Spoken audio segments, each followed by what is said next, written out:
Tonight's big stories. Marcos says China threatening to arrest trespassers in the disputed West Philippine Sea is yet another escalation, but that Manila remains open to back-channel discussions with Beijing. Authorities nab the suspect in yesterday's fatal shooting of a motorist along the southbound lane of the EDSA Ayala Tunnel. And later on, we will be speaking to Microsoft Philippine CEO Peter Maquera about their new report that found artificial intelligence is already embedded in today's workplaces. Good evening, welcome to the show. I'm Regina. I'm Gretchen. And I'm Shawn. On the sidelines of his state visit to Brunei, President Marcos says his administration remains open to back-channel talks with China to resolve disputes in the West Philippine Sea. That's in light of the 4-month fishing ban that Beijing unilaterally imposed in the South China Sea. Marcos also said this ban, as well as China's threats to detain supposed trespassers in the disputed waters, was an escalation. These defense and security issues are expected to take center stage at the upcoming Shangri-La dialogue in Singapore, which kicks off on Friday and which the president is speaking at. But before we get into that, let's first get all the details of day 2 of Marcos's state visit to Brunei. Joining us live from Brunei is Jenny Dongon of News 5. Hi Jenny, kamusta naman dyan ang second day ng state visit ng ating Pangulo? Yes, Gretchen, Assalamualaikum. Right now, President Marcos has already landed in Singapore, for an official visit. As you mentioned a while ago, he will be speaking at the 21st Shangri-La dialogue, the first Philippine president to do so. But before leaving for Singapore, Marcos spent the second day with business sectors here in Brunei to woo them to make investments there in the Philippines. The second and last day of Marcos' state visit here in Brunei centered on economic talks. The president delivered a speech in front of business leaders here. And in that speech, he urged Bruneian businessmen to invest in the Philippines. So I enjoin the business leaders of Brunei to seriously consider the Philippines as your prime investment destination. The Philippines is a close neighbor to Brunei, located in the island of Borneo near Mindanao. President Marcos inaugurated the establishment of West Borneo Economic Corridor and Greater Sulu-Sulawesi Corridor. This aimed to consolidate the assigned corridors for manufacturers and supply chains, to streamline the exchange of products between two nations. To attract more investors, the Marcos administration says it's also working to improve the ease of doing business in the country. The Philippines is making significant strides as a nation in terms of improving the ease of doing business, demonstrated by our efforts to simplify tax payments and regulatory processes. Our reform of fiscal incentives and implementing policies that foster public-private partnerships are crucial for enhancing private sector involvement. In the event, Marcos also showcased the Maharlika Investment Fund and the potential of the Philippines in agribusiness, renewable energy, and halal industries.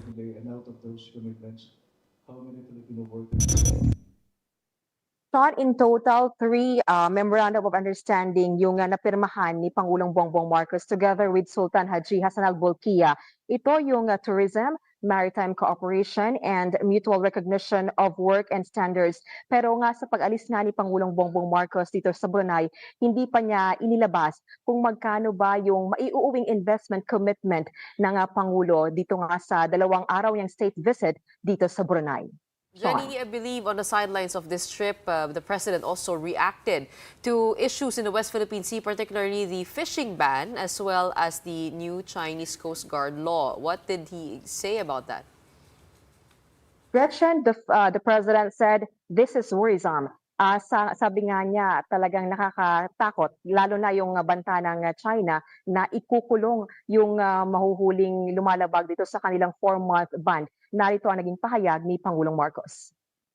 It's just an extension again of their claim that this is all the maritime territory of China. So it is just it is nothing new. There are sometimes fishing bans because it's the season, and this is something that we have actually agreed upon before.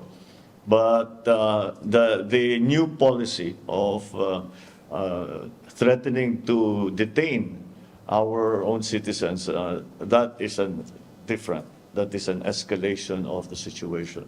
So yes, it is now very worrisome. We can move to the next step and to see if there is a way to resolve all these claims, and so that we can all go about our business in a peaceful way and continue to try and develop our countries. Yeah. There are always efforts. Hey, Jenny, it's Reg. We also got word that the president was asked about the shock leadership change in the Senate last week. What exactly did he say about that? Reg, the president said, and he admitted na inabisuhan nga siya ni Senate President Cheese Escudero na magkakaroon or kumikilos sila para patalsikin nga itong si dating Senate President Mig Zubiri. Pero paglino ng Pangulo ay hindi siya nagdesisyon. Hindi siya ang nagdesisyon para nga palitan itong si Zubiri. Katunayan, nalaman lang daw niya yung palitan o pagbibitiw nitong si Zubiri nang magkaroon nga ng balasahan sa plenaryo. Narito ang kanyang naging pahayag. The decision to change the leadership is not made by me, was made by the senators. So that does not reflect on my view on Senator Mix and the trust and confidence that in my view reposes that I have in him. Jenny, based on my understanding, President Marcos has now flown to Singapore. He is, of course, scheduled to speak at the Shangri-La Dialogue. Ano ba ang alam natin about that speech that he has there? And ano pa ba ang agenda niya sa Singapore? Yes, Shawn, ayon nga dito kay Pangulong Marcos, bago siya umalis dito sa Brunei ay nakapanayam siya ng media. Ayon nga sa kanya ay iikot yung kanyang speech dito nga sa West Philippine Sea. Isa yon sa iikutan or isa nga itong West Philippine Sea doon sa magiging topic niya sa pagharap nga niya sa mga leaders ng iba't ibang nasyon nga yon, particular dito sa usapin ng defense and security.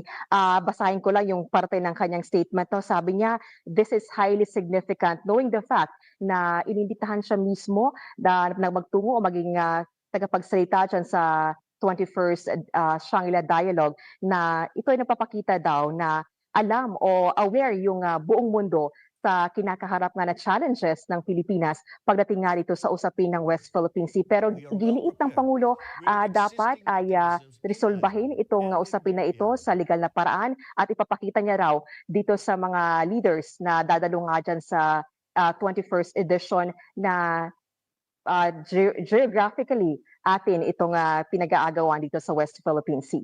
Shawn.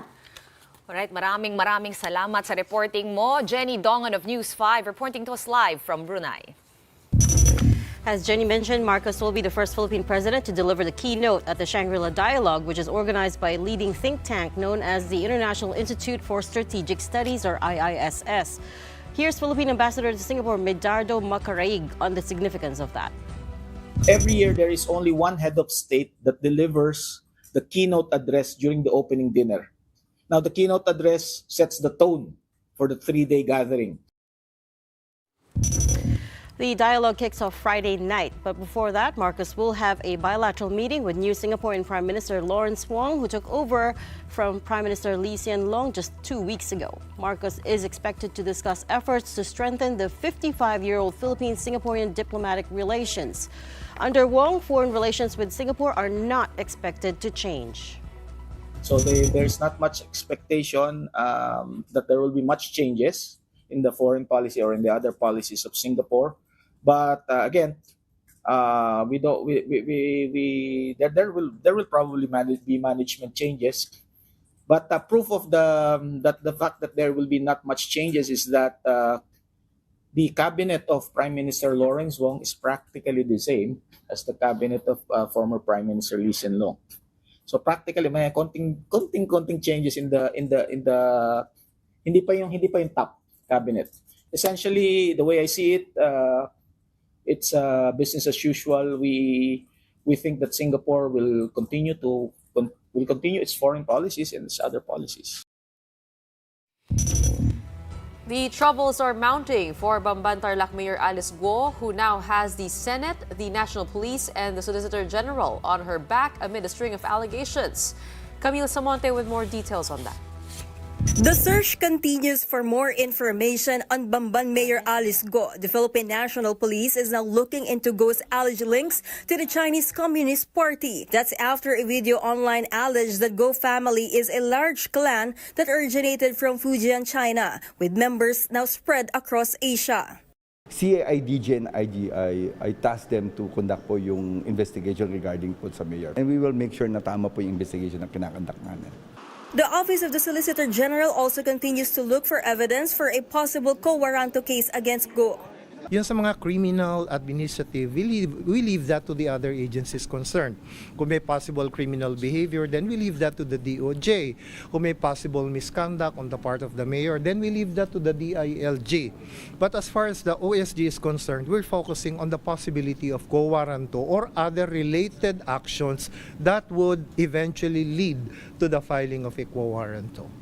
Meanwhile, over in the Senate, Senator Win Gatchalian said they have gotten leads on Mayor Guo's biological mother. Gatchalian shared documents from the Securities and Exchange Commission showing that a certain Li Wenyi is among the incorporators of the Guo family's QJJ farm. Based on my investigation and asking around, tsaka yung mga dokumento, personal analysis ko, baka ito yung biological mother niya. She's Chinese citizen.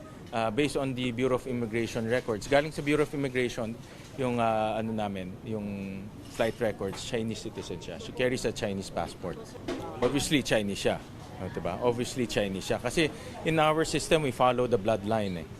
So, kung ano yung parents mo, yun ang nationality mo. Unlike in the US, kung pinanganak ka sa US, regardless of the nationality of your parents, US citizen ka kagad. Dito sa atin is we follow the bloodline. The Senate will also be looking into money laundering as an angle. An executive session with the Anti-Money Laundering Council has already been scheduled. Guo's political party, the Nationalist People's Coalition, is also investigating the allegations against her. Importante na ma-maintain namin yung integrity ng members ng mga NPC, no? Or this will set a bad precedent. And in fact, nung kumandidato siya, in 2022, hindi naman NPC yung kanyang certificate of candidacy.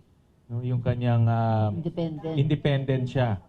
Nung nanalo siya, normal naman pag nanalo ka, umaalyado ka sa ruling party, umalyado siya sa NPC. For News 5, Camille Samonte, We Are One News.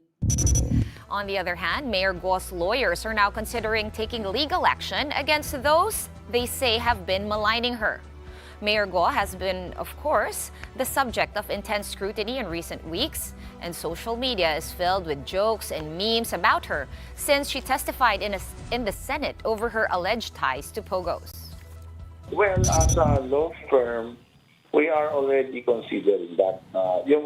Pero very lang yung grabe lang, gaya kapatid daw siya, kung sino ba yung nagsasalita, at yung teacher daw niya, that's foul na, di ba? You assume somebody to be you na hindi naman ikaw, di ba? Para lang ma-defame mo yung tao. I think that's too much. Kung kumustahin, siyempre hindi okay. So dami ng mga problema na maharap sa kanya ngayon. Saka ang dami ng mga banat sa kanya sa social media. Pero hopefully nakakaya naman niya. Medyo judgmental kasi mga kapatayan natin. Nakikita ka agad. Yun na, naniwala na kagad. You remember the video that of her and Senator Risa, Senator Lauren, an AI deepfake generated video. Of them dancing of them dancing. on TikTok. Yeah. I think that was on TikTok. I think you sent that to our group Diba chat. super dami kasi. You're part of the problem pala, kaya pala it spread like I wonder wildfire. if sharing is illegal. Well, we're gonna find out when Mayor Guo's You don't lawyers know. start filing cases against they might everyone. come after you. You They don't know. might. Okay, let's move on over. Here's the latest on that supposed road rage incident in EDSA or along EDSA. Police have already arrested the suspect in yesterday's shooting incident in Makati City, where a 65-year-old family driver was killed. Brian Castillo has the report. Wearing a mask and a jacket to cover his head, the suspect and the shooting of a driver in Makati City yesterday faced the media at Camp Crame. The victim, family driver Aniceto Mateo Jr., was 65 years old. The suspect was apprehended at his house in Pasig after authorities traced and backtracked the CCTV footage. He was found with the vehicle that was driven during the incident, as well as a registered firearm. The bullet casings recovered from the crime scene matched the said firearm. Additionally, the suspect tested positive for gunpowder nitrate during a paraffin test. The victim's companion also identified the suspect. Police are now verifying if the suspect's firearm had been used in other unsolved cases. As of now, the investigation is continuing, but for sure, he will be indicted or kakasuhan siya for murder in that shooting incident yesterday, 2:30 p.m. No? And in some other cases, if these firearms had been used in different unsolved cases in the past, malalaman natin yan as these firearms will be subjected to ballistics examination. CCTV footage showed victim Mateo's vehicle and the suspect's car passing the entrance of the Ayala Tunnel. Mateo's vehicle proceeded through the tunnel, while the suspect's car passed above the Ayala area. According to Mateo's companion, the shooting occurred before the vehicle split. The bullet then hit Mateo's neck. She's telling that merong gitgitan sa kalsada. So that shows yung motive. Mabilisan lang yun. Nandun lang yun. They started the road rage according to yung yaya is upon exit dun sa going to EDSA Kalayaan coming from BGC going to the tunnel of EDSA southbound. Mateo had only been on the job as family driver for 5 months. Before the incident, his family said they already asked him to retire given his age. Now, they are still trying to understand why he lost his life this way. Simula sanggol pa ako, wala pa akong hanggang ngayon wala pong kaaway ang papa ko. Wala pa akong kaaway yan. For News 5, Brian Castillo. We are One News. Up next, speaking of AI, the COMELEC is eyeing a ban on artificial intelligence and deepfake content as campaign materials for the 2025 elections. The details when we return. Keep it here on One News.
Welcome back. You're still watching the big story here on One News.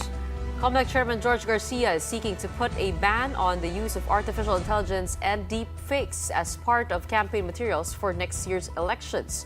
Why exactly? Here is the report.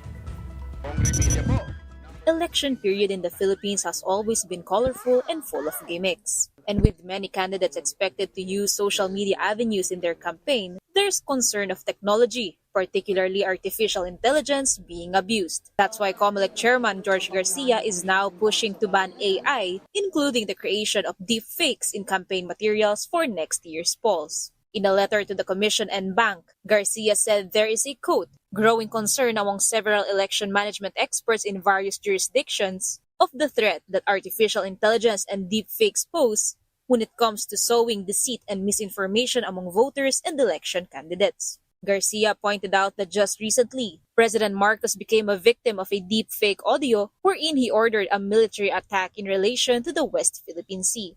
Maganda po mapag-isipan na kung dapat ipagbawal ang paggamit ng AI at deepfakes sapagkat madami pong nalilito, madaming misrepresentation, madaming hindi po makatotohanan na nangyayari kapag ginagamit po yan. Dapat po pagkakampanya, ikaw mismo ang nakikita ng sambayanan.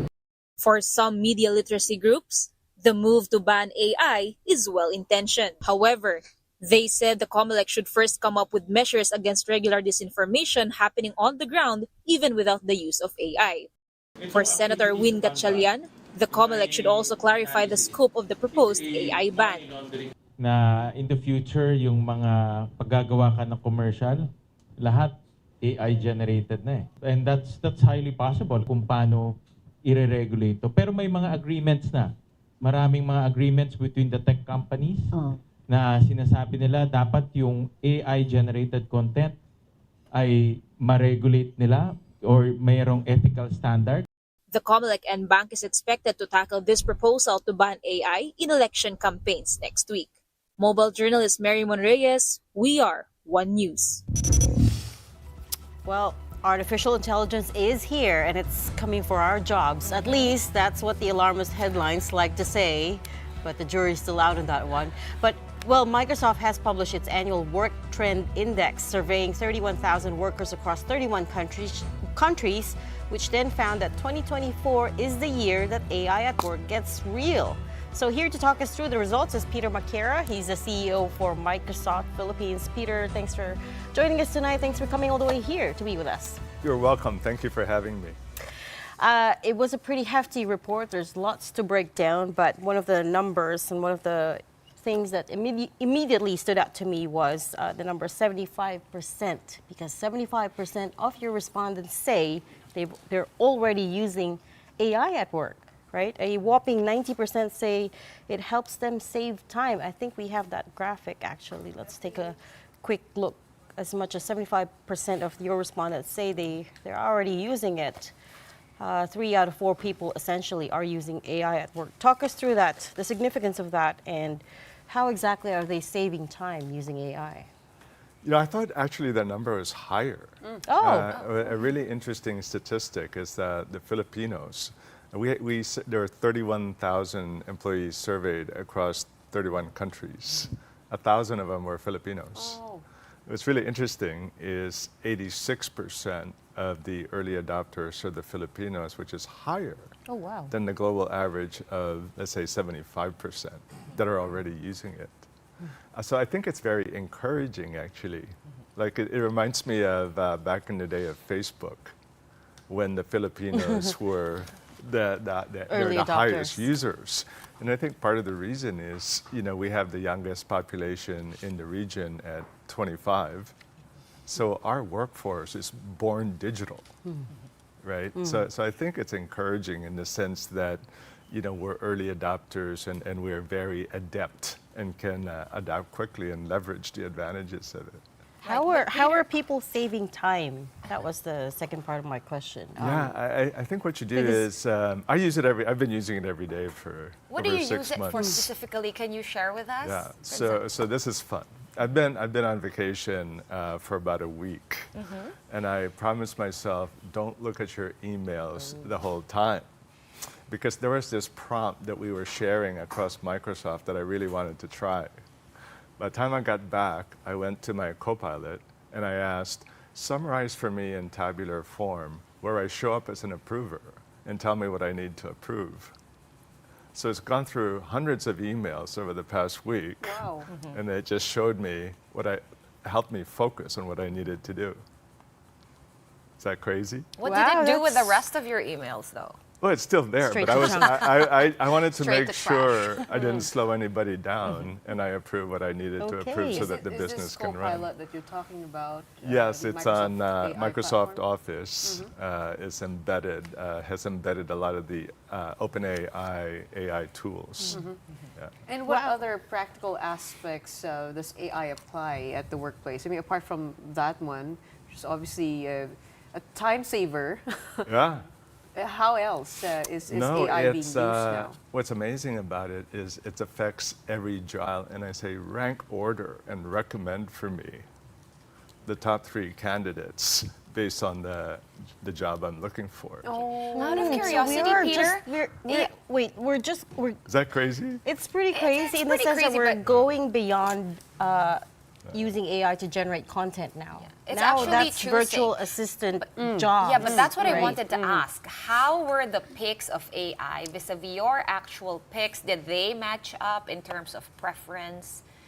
Did AI perform? You know, as you... so that's a really good question, right? Because the product's called Copilot, so you're still the pilot. Right. We just gave you a Copilot genius, but you're still accountable, right? You still it's embedded with annotations, so you can actually trace the prompt and how you instructed it to do what it does. You can trace it down to the data, so that before you approve it, you as the pilot needs to be accountable for that recommendation. I guess Shawn wants to know if if it miscategorized something important, sent it straight to junk when in fact you needed to respond to it. Or you needed to be accountable for it. So Well, whatever accountability, you do, right? I think we haven't done a workaround on that specific issue. But bringing it back to the survey that you had, another interesting thing is this bring your own AI concept that has materialized where employees, perhaps because their companies are stuck in the past or stuck in the year 2000, they're not yet using officially AI, but they do use it to make their personal lives easier. I imagine it wouldn't be so hard to, use AI to screen your emails and do all of these mundane tasks that waste a lot of time. Maybe it could help me clear my Viber messages out, right? Is that a risky proposition, allowing employees, or maybe not allowing employees, but having employees bring in their own AI? What are your thoughts on that? I think it is, and it certainly can be, but you can contextualize, right? So if you're just using it to write recipes or plan your itinerary, you're not going to kill anyone or harm anyone. But the danger that you'll have is data privacy. Right, so if you're in an open language model, your information is among the 25 billion pages in the internet that is being used to train data. So if you're taking company data, then you're at risk of that privacy being breached. Which data sets are you working with the closed platform? For example, is my email linked to everything else? No, so if you're on a Microsoft subscription, then your data is bound and it's private from what we call the wild, or being out in the internet. So your data is not being used to train models. It's harvesting data from which subset? It's just your own data fabric. So it's the information in your own, your own account, computer, your own cloud, your own account. That's correct. Yeah. Okay. So you're bounding it from the rest of the world. Well, the way Regina led you in is that for how many years now, everyone's been so scared that AI is going to take our jobs. We already saw videos of another network with their AI reporters. Is this actually something that's happening? Not according to your report. Your report says people are still very much in demand. Well, the report says there's a hidden talent shortage, is what you call it. And actually, conversely, leaders are worried that they're not going to find enough talent to fill roles in the coming years, as opposed to what the popular notion is that, oh, AI is coming for our jobs. Talk us through that. Well, that's a fantastic insight, right? Because the jobs change. So the shortage is you're looking for employees that are adept at AI, but it's so new. So you have to upskill them. So I think the big opportunity, and so the answer to the job loss is, well, if you don't adapt, then if you're doing the low-level task, then you'll probably lose your job. But the very promise of this AI is really different, right? The very promise is you've lowered the bar, right? Because it's natural language processing. You've lowered the bar for people to access the most powerful technologies. So the guy doing low-level tasks from before, he has a much greater chance to upskill himself than ever before. Meaning it's easy to get into it. It's to learn easier, it. right? Did you need instructions to use ChatGPT? No. But You just prompted in natural language. Did you know how to code in But Python? Peter, I have to point out though, I have to say, ChatGPT is pretty easy enough to play with on your phone. But if I am in the office, if I am at work, I do not consider that play. And therefore, I would be a little bit nervous as an elder millennial here. I have this. Is there such a thing? An I elder think so, millennial? yeah. Up the upper border. range. At the border, almost Gen X, but not quite. So, having said that, how does one begin to upskill themselves? Are there actual courses? Can this be self-taught? Are there materials online? Can ChatGPT teach me how to use AI? Can AI teach me how to use AI? Those are great questions. I would say there's probably 3 levels to it, right?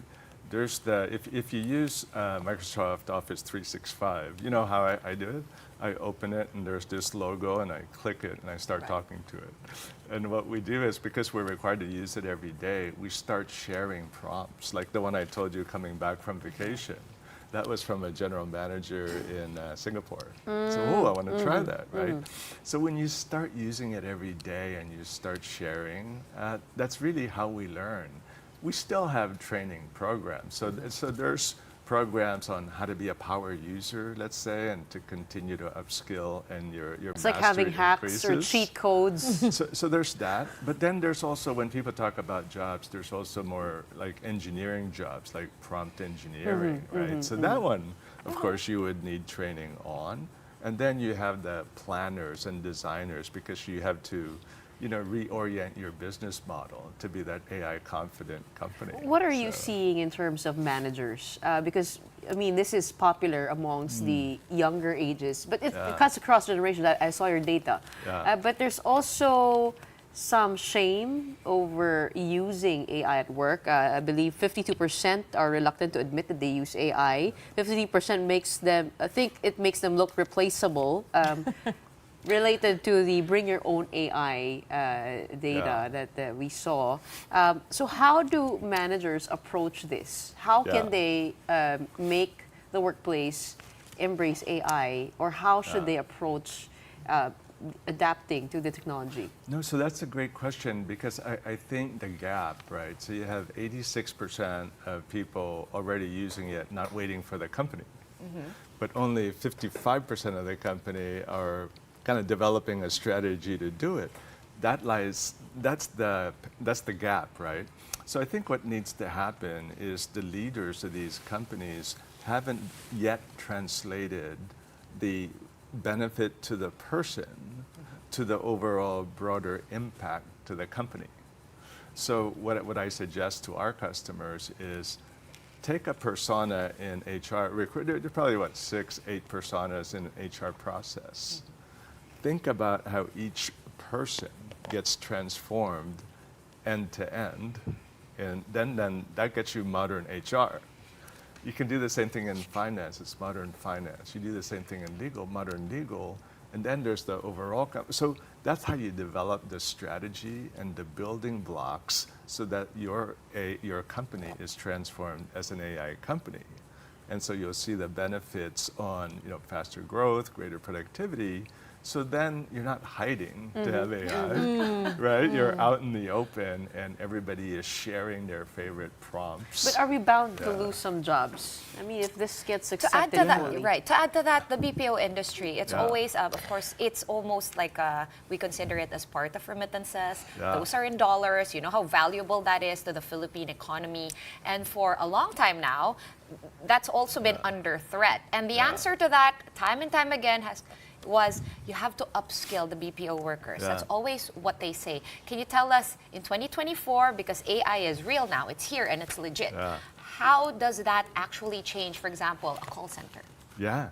No, I think that if they don't do anything, they will lose their jobs. However, you know, it's interesting, right? So the wage differential between, say, the US and the Philippines is multiples. But you're giving the same AI tool. The AI tool isn't limited to the Americans. It's available to us, it's available to them. And you've lowered the bar to access it. So you still have the price differential, and now you've enabled the Filipinos a lower bar to move up the value chain. So it would seem to me that the value proposition of a Philippine BPO company, BPO employee, is going to get amplified if you're willing to upskill. Sort of what's happened during the onset of the BPO revolution, actually. We took the jobs from the Americas, right? And from these more developed countries. The pent-up demand for more outsourcing and offshoring is still quite significant. You know, looking for people at scale. It's hard to find 1,000 customer innate, friendly, customer service people in the United States. You can do that here. Right. Right? And so now you're enabling them Right. with this incredible natural language-based tool to augment their capabilities. Speaking Wait, of... sorry. go We ahead. got to come back to the survey first. Talking about hard to find, Yeah. another graphic that came up in your report was 66% of leaders say they would not hire someone without the AI skills. That's interesting. If we could just flash that for a second. 66% say they wouldn't hire someone without AI skills, and yet here we are talking about a gap. There we go. The new hiring imperative. AI aptitude takes center stage, according to your report. And secondary to that, if we go into the industries, interestingly enough, there has been, in the creative industries, there has been an effort to upskill, right? Look at that, content writers at the top of the list in terms of AI usage. It's going mainstream in the content writing world. So content writers are upskilling. But talk us through the significance of the rest of it. No, absolutely. So again, it's every job is affected. So what we're seeing in the Philippines, in the corporate side, it's the ones with, remember it's natural language processing, right? So it's the ones that have the most customers. Those are where we're seeing the largest value pools, meaning there are no regret moves for a company to transform through AI. So you see a lot of the banks, for instance, really going after customer service, especially inbound. Are you enjoying your call center experience when you call your bank for help? Never. So, hopefully. Fortunately, I think the banks realize that as well. So what's amazing about this technology is it understands you in the context that you're calling, and you can have a conversation. So you're getting these organizations that are getting tens of thousands of calls a month, but they're resolving it through these, conversational bots, so that 70% of them are fully resolved and never get to the personal agent. So imagine the customer satisfaction, the productivity improvement that's happening on the front lines. You're I talking don't know. about I find it chatbots. very frustrating to chat with bots. Yeah. Sometimes they're not smart enough. Are you saying that in 2024, these bots will now get smarter and we don't spend so much time running around in circles chatting and them repeating what they said earlier? Yeah, no, so how much time do we have? Because I want to explain to you why it's really different. Prior to generative AI, a lot of the programming for bots or call centers was a linear intention based. So every time you come up with a new credit card, you have to program everything about the product, right? And then update your knowledge management system so they know how to answer. Every time you create a new product, before you know it, after 5 years, you'll have thousands of products and you'll have this very complex knowledge management system. So when you call, you imagine this person scouring through and can't find your data, right? But with this natural language processing and context, it understands what you're talking about. And when it looks at the knowledge management system, it not only, today you get links, but it actually reads the links and tells you the answer. So that average 20-minute handling time and you're frustrated has just been collapsed. Okay, And Peter, I just want to ask you what experience. natural language processing actually means. Yeah. Do you press like some microphone icon and just speak to it and give it instructions? No. Or So like, yeah. I'm 'Cause sorry, I'm pretty I'm sure I'm probably- not the only one who's like, what is Let me natural call it language? natural language prompting. Prompting. So meaning you're talking to it, rather than writing Code. a code for instruction. You just say, tell me about how to bake a cookie. So anybody can do that, right? Right. Are you also developing a capacity to, I guess, cross-check the information out there? For example, scan deepfakes and to be able to identify the authenticity of those through your system. Is there anything that you're So doing? no, that's along really those lines? important. So we call it responsible AI practices. So we've been at this for more than 5 years. We have over 300 people contributing to policy. The reason is what we're saying is this could be, as much as it could be amazing, it could be quite harmful because it's really a tool. I can write an amazing letter to you, but I can also write amazing malware. Right. And amazing fake news, right? Correct. So what we're saying is, for this to be a benefit to humanity, it needs to be safe, right? So filter for biases and hate. It needs to be secure. Your data your privacy needs to be preserved and intact, Right. right? And it needs to be trustworthy. So it's you can't have fake news. So a lot of when we say responsible AI, those are the things that we're very conscious about, and we're trying to contribute to regulations, and we're developing technologies that watermarks, what's fake. So what if I and put, that's right. write me a code on how I could hack this website? How would it should not respond? It It should not should respond with a Because- judgment. because You are there's a- doing it for there is a larger bad thing. because there's a larger question here about whose responsibility is it to police the Yeah. technology, right? Is it the tech platforms? Is it everyone else? Is it the journalists? Is it regulators? Is it government? Right? Yeah, I think that's such a great question, and my favorite analogy is like the cars. It's all of us, right? So when you develop a car, you want to make sure the manufacturer is giving you a car that works, it has safety belts, and when something goes wrong, you can put on the brakes. Right. The government has a role. They need speed limits. They need rules around, not drinking, Drunk driving. drinking, driving while you're drunk. And then the individual can't be running people over and exceeding the alcohol limits. So we all have to be part of it. Right. That's a great analogy. And we will leave it there. Yeah. Thank you so much for your time and Thank insights you. tonight. I Peter really Maquera, enjoyed CEO of Microsoft Philippines.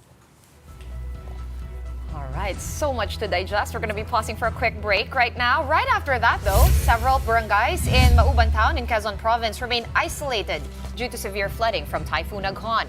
The details when we return. Keep it here.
Welcome back. You're still watching The Big Story here on One News.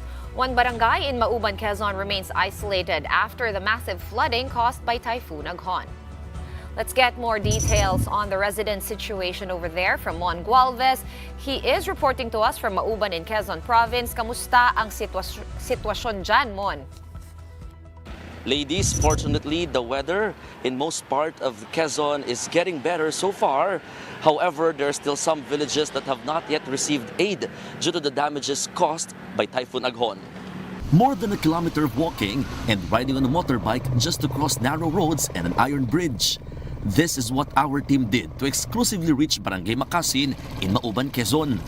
For 2 days, the area has been isolated and inaccessible since Typhoon Agon hit the province. The Makasin River overflowed at the height of the typhoon. This caused damage to the section of the bridge that connects them to the next village. The water reached above the handrails of the bridge when the river overflowed. This means the bridge was literally submerged. This is the only pathway for the residents of Barangay Makasin to get to the downtown. What's worse, this hanging bridge had just been repaired 2 weeks before Typhoon Agon hit. According to residents, this is the first time the river overflowed. Diyan lang po kami nadaan, yan lang po ang paglabas. Pangunahin namin produkto, kopra, niyog, saging, diyan lang po dadaan. Kaya po, pag pwede po napaayos yan, wala po kaming madadawat. Paano po ang pamumuhay namin? Wala po kaming mga dadaan ng maayos. To keep using the bridge, the residents temporarily placed and tied bamboo on the damaged parts. Ligtas pa rin po kaya daanan yan? Hindi ko rin po masasabi kung ligtas dahil po dadaan po dyan ng motor. Pati po yung mga kalakal. Upon reaching the actual barangay, we saw damaged homes, animal pens swept away by the flood, and fallen trees and damaged crops. The barangay's multipurpose hall, now serving as an evacuation center, has been covered in thick mud. Ngayon lang sa amin ito nangyari. Siyempre po yung mga pinag-ipon din na ay nawala. Nagkaroon po ng ganito. Biglaan pong nangyari sa amin.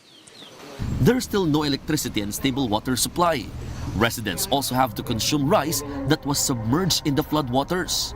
Kanya-kanya na lang po kaming tulungan sa sarili. Kanya-kanya na lang po. Kung mayroong bigas na minatuyo, kanya-kanya po lugaw, may mga patay na manok. Kinakatlay na po namin, makakain lang po ang mga kabataan. Ang bawat isa sa amin. Barangay Makasin is included among the 10 barangays of Mauban that have not yet received relief packs due to the difficult situation. Yesterday, some residents reportedly tried to go to the downtown area for the distribution of cash assistance. However, not everyone received it. Yung ID nila, halos po lahat na Ayan na po magagawa na, yung po ang protocol. Pag wala ka pong ID, no as cash assistant.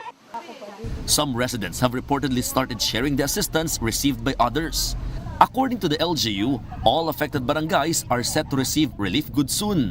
The Quezon provincial government has also promised to repair the damaged bridge. Ladies, even though they are no longer in evacuation centers, residents affected by the typhoon continued to appeal for basic necessities such as food, water, and clothing, especially in the remote areas that are still hard to reach. Meanwhile, electricity here, or electricity restoration here, remains at 45%. However, Meralco has promised to restore power to the entire town by the week. Ladies. Thank you so much for those updates, Mon Gualvez.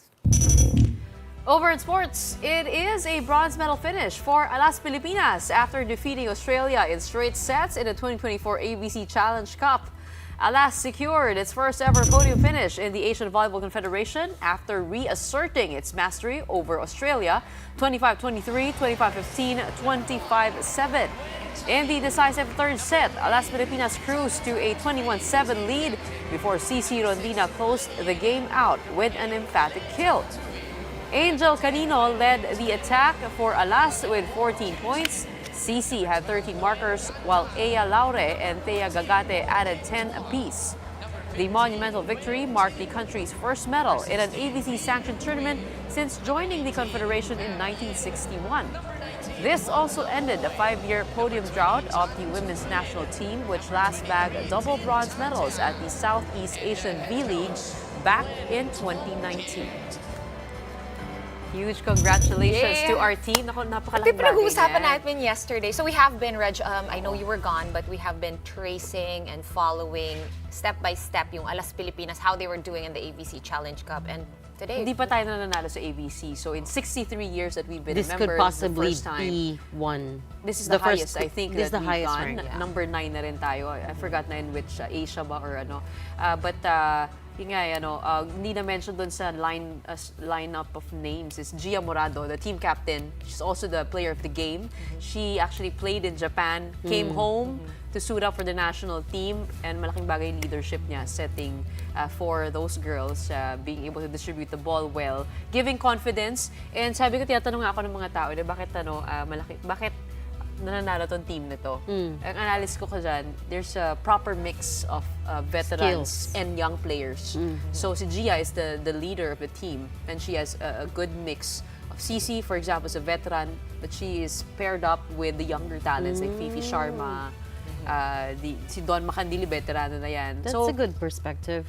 They know, they follow one person, everything falls into place, everything falls in line. There's cohesiveness in the team. Correct. And it's a good mix. It's good. Well, we'll see where our Las Pilipinas, that's now their official Pero name. teka. Let's see where they go. Kasi we're ending it na rin. Mukhang rainy season na. Yes. In-announce na ng Pag-asa. May 29 today, it's the official start of the rainy season. I guess we have met and ticked off all the boxes para dun sa mga preconditions ng Pag-asa. Hindi kasi strict sila dyan. Hindi pwedeng umulan lang rainy Naantay season din na. natin yun, So that's it. I guess expect more traffic and more inclement weather. So maghanda na lang tayong lahat. But for tonight, that's it for the big story. It's a good welcome back to you. Oh, thank you.